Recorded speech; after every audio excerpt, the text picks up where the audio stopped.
लग्नाचे दागिने म्हणजे श्रीमंत पेशवाई दागिने, नाशिकचे सुप्रसिद्ध सराफ मयूर अलंकार सराफ।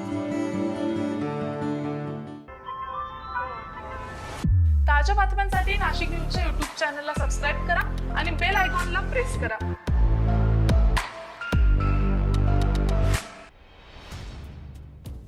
प्लास्टिकची सुपली खरेदी करण्याच्या बहाण्यानं कटलरीच्या दुकानात आलेल्या दोघा अज्ञातांनी दुकानदाराचे दागिने लांबवल्याचा प्रकार ओझरमध्ये उघडकीस आलेला आहे।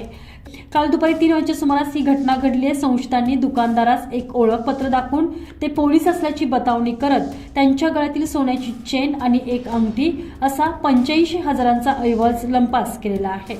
ओझर पोलीस ठाण्यात गुन्हा दाखल करण्यात आला।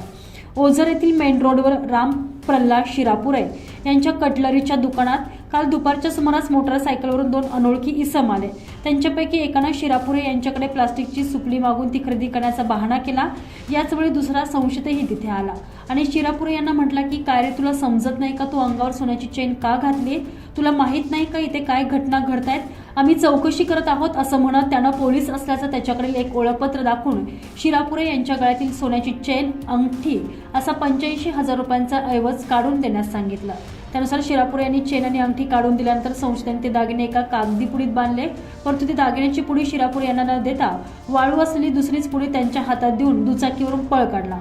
हा प्रकार लक्षात आल्यानंतर शिरापुरे यांनी ओझर पोलीस ठाण्यात फिर्याद दिली।